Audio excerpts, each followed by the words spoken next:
Our wedding was tomorrow, but I suddenly remembered the rings were still in the drawer at the wedding apartment. I called my fiancé, Marcus, to ask him to pick them up, but no one answered. Thinking the wedding apartment wasn't far from where I was staying, I hailed a taxi and went myself. As soon as I pushed the door open, I smelled alcohol. Clothes were scattered all over the floor from the entrance to the bedroom, a white shirt, a red miniskirt. Flirtatious sounds emanated from the bathroom. Marcus, tonight's your last chance to let loose. Do you think Grace will find out that I lived in her wedding apartment before her, and I used her man before her, and have been for a long time? What do you think she'd do if she found out? What can she do? She'd still crawl back to me like a dog, wouldn't she? If wasn't rich, who'd want to be with someone so high maintenance? Or is so understanding and empathetic, not like her. I gently pushed open the ajar bedroom door, and their voices grew clearer. Two intertwined silhouettes were imprinted on the frosted glass bathroom door. My knuckles, gripping the doorknob, turned white. Inside were two people. One was Chloe, my best friend since high school, and the other was Marcus, my fiancé, whom I was supposed to marry tomorrow. Suppressing my reddening eyes, I pulled out my phone and started recording. I recorded their entire conversation. How impatient they were, right there in the bathroom. After a moment, I slowly backed out of the room, gently closed the door, and took the rings. Once home, I called my parents to tell them the wedding was off. Marcus had cheated. My parents immediately asked if I was okay, frantic, and said they were going to confront Marcus to get me justice. The tears I had held back for so long now burst forth like a flood. After crying, I told my parents to hold off. I had my own way of getting even with them. My parents sighed, telling me to do whatever I felt I needed to. They assured me they were my staunchest supporters and would always have my back. An hour later, Marcus called. With a voice full of feigned affection, he asked, "Grace, what's wrong?" I was just preparing things for the wedding and didn't hear the phone ring. Nothing. I was going to ask you to pick up the rings from the wedding apartment, but then I decided to go myself. I heard his breathing on the other end suddenly deepen, then Marcus's cautious voice piped up. So? Did you go? Were you at the wedding apartment? Marcus paused. I just came over to grab a few things. Oh, I just remembered I had the rings with me right before I left, so I didn't go. Marcus's heavy breathing immediately relaxed when he heard my reply. That's good, Grace. Get some rest, we have the ceremony tomorrow. I hung up and looked at the security camera footage on my phone. Marcus and Chloe's lovey-dovey voices eagerly spilled from my phone. During my high school years, my parents caught the booming trend of entrepreneurship, and overnight, I became what people called the daughter of new money. My parents and I moved around, and I ended up going to school in Lakeview City. It was there that I met Marcus and Chloe. Having just transferred, I struggled to adapt to the teaching methods, and my grades plummeted. My parents were very worried and hired many tutors, but none could improve my performance. That was until the school launched a one-on-one mentorship program, where high-achieving students helped those who were struggling. Marcus was the academic ace assigned to help me. Marcus's family was also struggling financially, so he could only tutor me during breaks between classes. After school, he had to work part-time jobs. Even with his limited time under his tutelage, my score on the second monthly exam rose by an impressive 50 places. When my parents found out, they decided to hire Marcus to tutor me, offering him $2,000 per month. At that time, $2,000 for tutoring was a rate typica LLY reserved for those with top-tier university degrees. I overlooked the look of indignity and humiliation in Marcus's eyes when he heard my offer to pay him for tutoring. Back then, Marcus appeared to me like the aloof academic ace from a romance novel, handsome, quiet, with a hint of resilience despite his poverty. Every day after school, Marcus would come home with me to tutor me, only teaching me problem-solving steps. Even though his methods were similar to the teacher's, I seemed to grasp the formulas Marcus explained much better. Through our daily interactions, I gradually fell for Marcus. Every time I turned my head, I saw his delicate features and the careful and clear way he explained problem-solving steps to me. Many times, I watched the sunlight fall on Marcus, his entire silhouette glowing. Chloe, my deskmate, seemed to notice this before I did. During class, she would often subtly nudge my arm, urging me to look at Marcus, who sat diagonally in front of me. Or she'd pass me notes, asking how far Marcus and I had progressed. After class, she'd drag me to the restroom and instruct me on how to pursue Marcus. I started bringing 3 breakfasts every morning, and after class at noon, I'd rush to the cafeteria to save 3 seats. Gradually, our one-on-one tutoring sessions evolved into 3 of us studying together. After being egged on by Chloe one day, I confessed my feelings to Marcus. Marcus directly ignored the love letter in my hand, frowning deeply as he replied, "I believe studying is the most important thing for us at this age." I clutched the love letter tighter. "If I get into the same university as you, will you agree to be with me?" Marcus's lips curled into a dismissive smirk. "I'm aiming for Lakewood University. If you can get in, I'll agree." I missed the sarcasm in his tone, thinking that if I just worked hard enough, I could get in and be with him. But at the time, I forgot that Lakewood University and I weren't just 25 kilometers apart. There was a 420-point difference in our scores. For that dismissive promise, I studied incredibly hard throughout my entire senior year of high school. I ignored Chloe's occasional invitations to go out and simply buried myself in my studies. In the end, I genuinely barely made the cut for admission to Lakewood University, and actually agreed to be with me. Chloe's school was just diagonally across the street from Lakewood University. When we first started dating, Marcus was awkward for a long time, as if he wasn't used to having a girlfriend. He would deliberately avoid my attempts to hold his hand and unconsciously distance himself from me. He'd only get a little closer when I invited him to eat or wanted to buy him something. Later, I don't know when, Marcus became a proper boyfriend, except he rarely spent money on me. He would remember all my special days and our anniversaries. He'd wake me up every morning, take me out when we didn't have classes, and photographically document every moment we shared.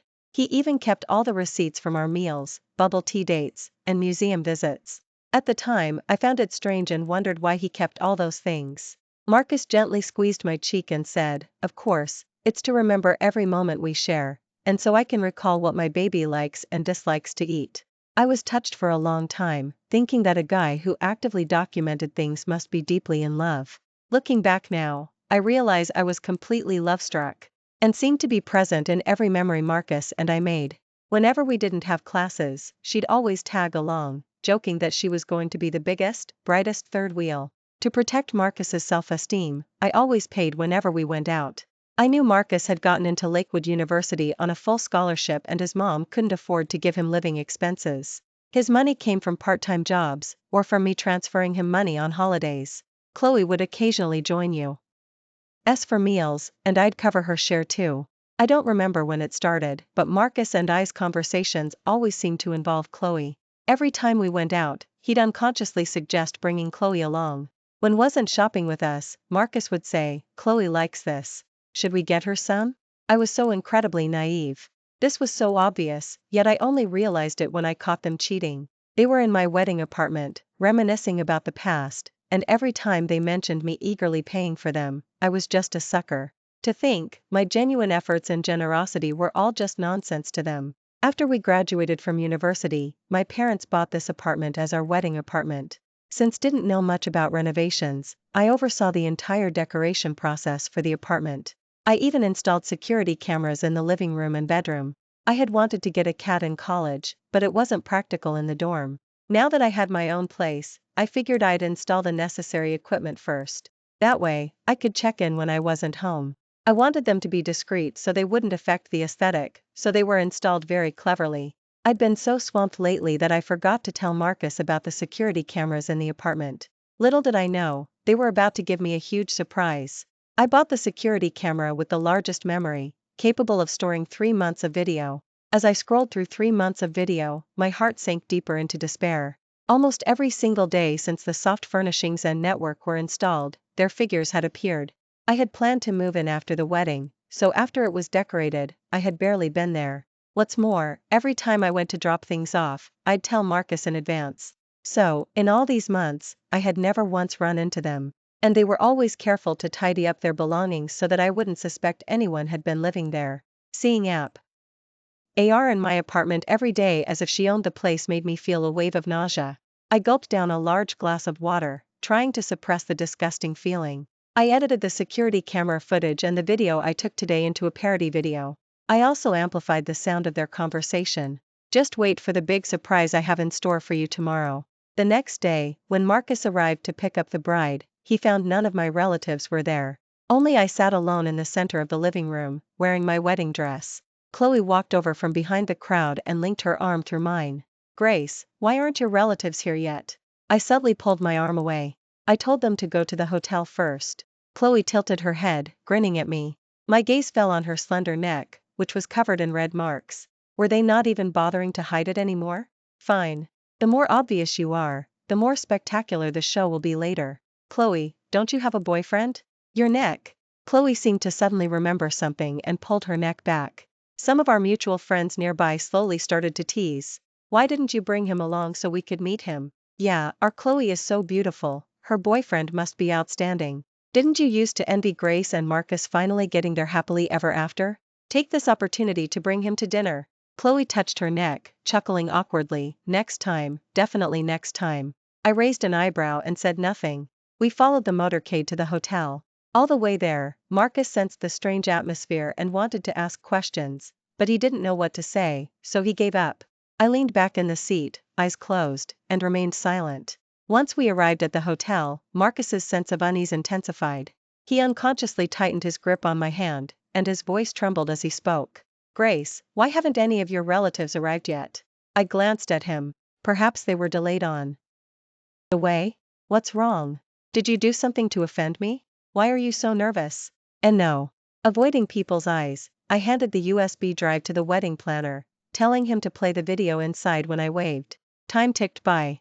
Marcus's relatives and friends had almost all arrived.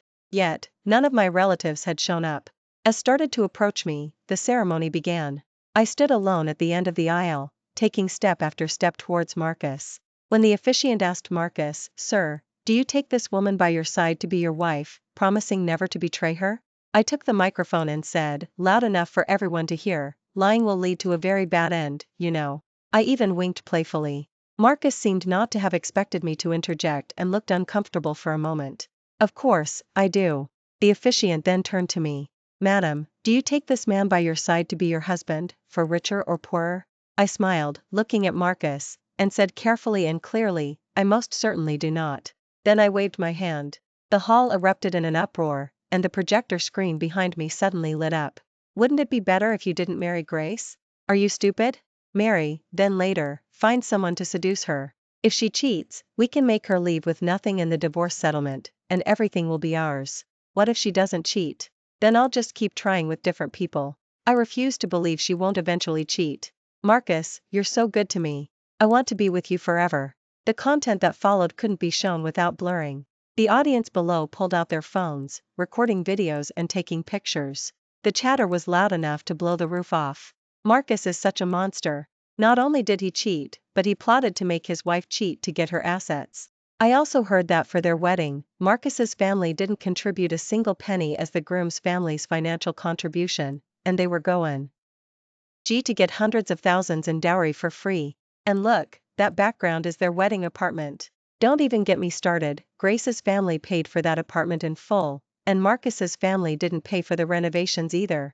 Oh my goodness, if I had in-laws this good, I'd cherish them like a treasure. Look at what Marcus is doing. They're already scheming for her assets now. Who knows what they'd do after they actually got married? Chloe's no human either, stealing her best friend's boyfriend. This morning, when Grace went to pick up the groom, she was even asking Chloe if she'd found a boyfriend.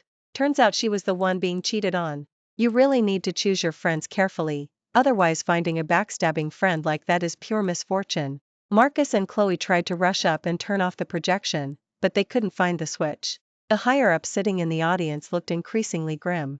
Marcus's mom, furious, tried to come up and slap me, but my parents, who had just arrived, blocked her. My mom shoved Marcus's mom away. What a despicable piece of trash. Cheating and still trying to scheme for our family's assets? We're not even legally married yet. What nonsense is that? Marcus's mom swayed, as if she hadn't processed what was said. Not legally married? I pulled my mom closer. That's right, not legally married yet. What's wrong? Didn't Marcus tell you? We had originally planned to get legally married before the wedding, and we even had the marriage license application documents ready. But because I had to go on an unexpected business trip, we rescheduled it for after the wedding. Good thing we didn't get married yet, otherwise, a divorce would have been such a hassle. Marcus's mom craned her neck and started yelling at us. No. You had a wedding banquet with my son, so you are my daughter-in-law. Who cares if you're legally married or not? As mom spoke, she rushed forward and grabbed me. My son Aura. Audie slept with you. No one else will want you. That's right, no one but my son will want you now. You will continue to marry my son, and I will never acknowledge any other woman. My son just made a mistake that all men make. He's not abandoning you and not coming home. Don't make such a scene. Son, say something. Marcus seemed to finally snap out of it and stepped forward, grabbing my hand. Grace, I just lost my head for a moment. I only love you. Those were just things said while drunk, they don't count. Grace. I was so disgusted that my hair stood on end. I violently shook off Marcus and his mother's hands. Taking the microphone, I said, "Excuse me, everyone, for making you witness such a spectacle. Consider this banquet a farewell dinner between Marcus and me. Please enjoy yourselves." With that, I dropped the microphone and pulled my parents away. I thought after such a scene, there was no way Marcus would ever cross paths with me again. But I had underestimated the audacity of Marcus and his mother. A week later, I received a court summons. At the same time, Marcus showed up at my door. "Oh, you received it so quickly?" Coincidentally, I also brought the ledger today. "If you pay me back the money, I might consider withdrawing the lawsuit."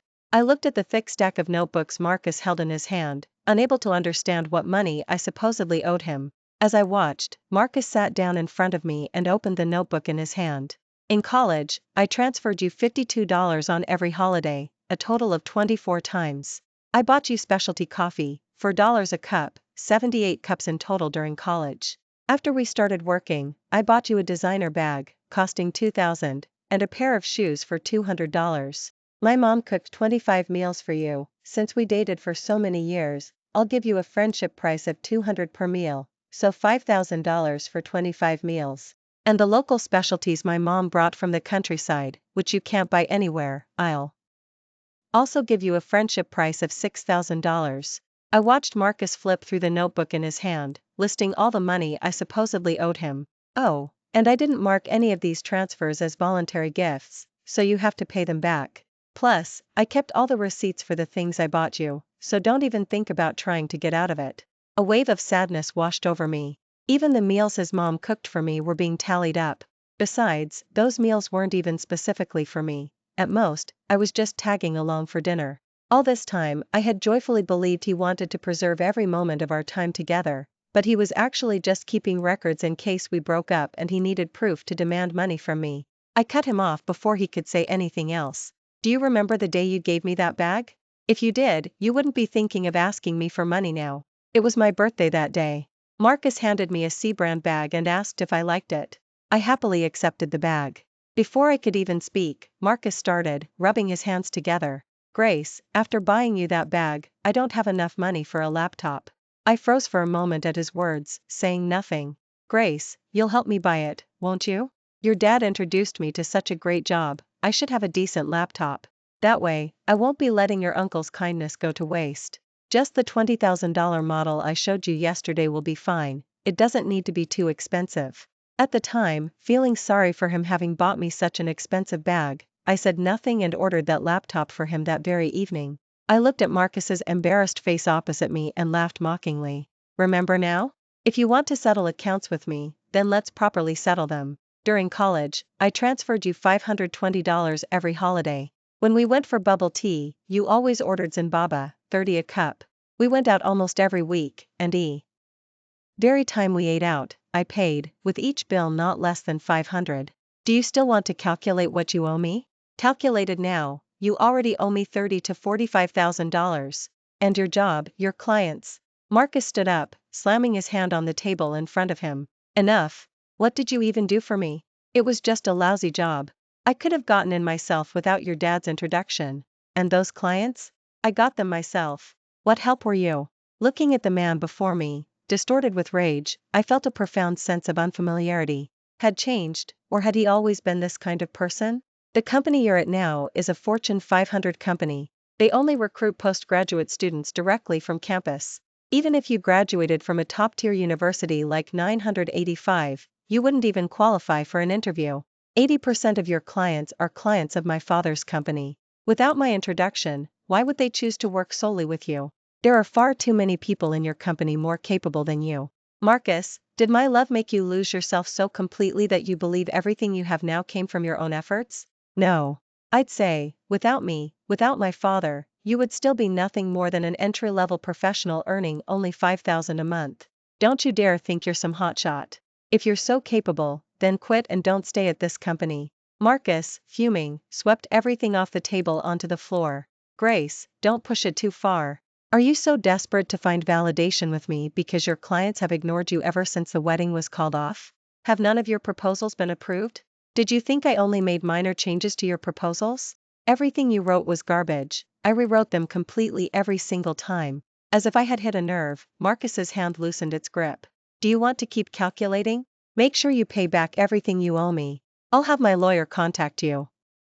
You won't pay me a penny less than what you owe, or we'll really be seeing each other in court. I gestured towards the scattered items on the floor. And clean up the mess you made. Watching, holding his breath in anger, pick up each item from the floor, I felt an unstoppable surge of satisfaction. As was leaving, I kindly reminded him, get the money transferred quickly, or it's straight to court for us. A loud slam of the door was his only reply. See? Useless men only vent their emotions on inanimate objects.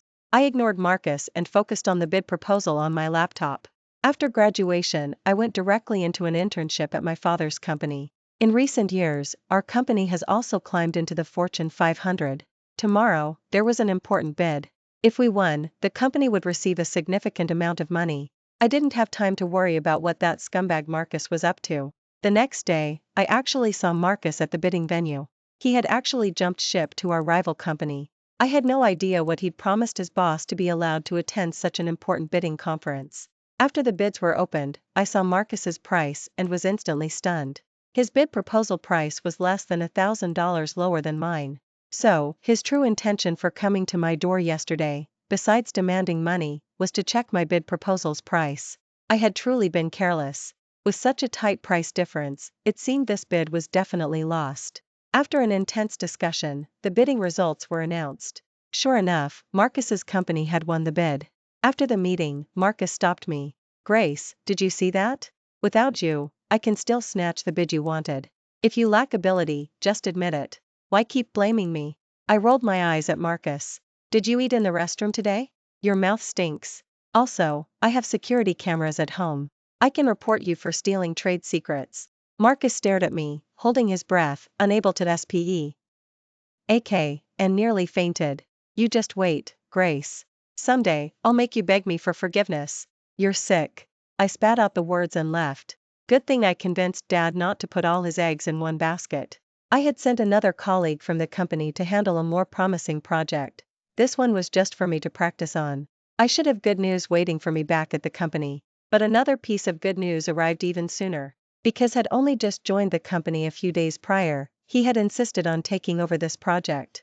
Furthermore, he had no idea how to prepare a bid proposal, so he simply changed the price on the previous person's bid proposal. He didn't even change the signatory, it was still the previous person's signature.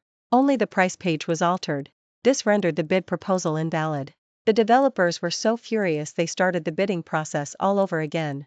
When I heard this news, I laughed so hard in the office I couldn't catch my breath. That idiot. He can't even do basic work, yet he thinks he can destroy my family's company?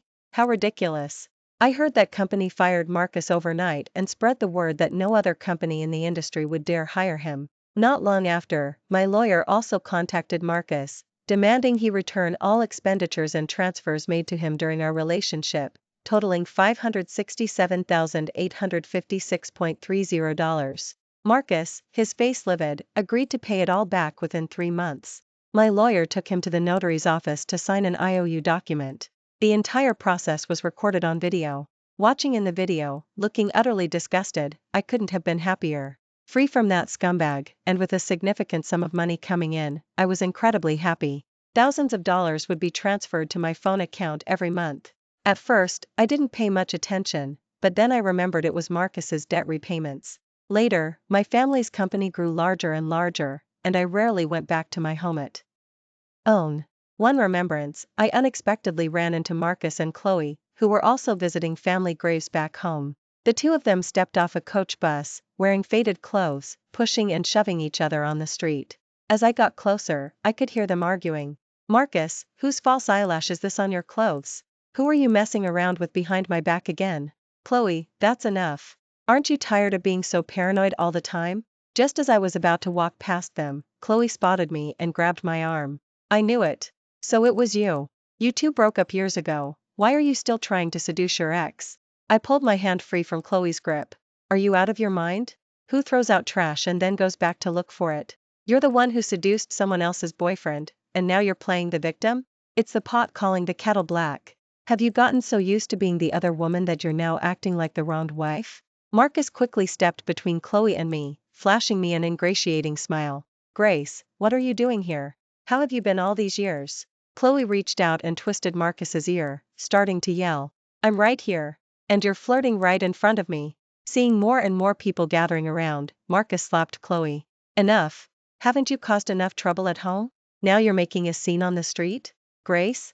No, Ms. Grace, do you need any help at your company? I can do anything. I scoffed at him. Logically, Marcus graduated from a top-tier university like 985, so he shouldn't have trouble finding a job. Why did he look like he hadn't worked in ages? Chloe stepped forward and tugged at his arm. I'm the one making all the money now, and you have the nerve to hit me? You claim to be a top student, but you refuse to work for anything less than 8,000, and all you do is go out and play cards every day. You gambled away all our baby formula money. Grace, you must be so dead, aren't you? You got rid of this rotten man, while I'm stuck rotting in the mud with him. Chloe, the moment Marcus agreed to be with you, you should have known he was a rotten man. No good man would be two-timing, let alone conspire with his mistress to seize his wife's assets. When he was plotting with you how to exploit me, you should have known he'd eventually do the same to you. You had a choice, and Marcus had a choice. If you both choose to rot away together like this, who can you blame? With that, I walked away and never heard from them again. Who cares? I have a wonderful life ahead of me. Leaving trash doesn't mean crying over it, it means tossing it aside and living a better life. After all, trash belongs in the trash, doesn't it? Thank you for listening to today's story. If you liked this video, please like and share it with your friends. We look forward to hearing your thoughts in the comments section. Feel free to share your views, and don't forget to subscribe to our channel for more exciting stories. See you next time.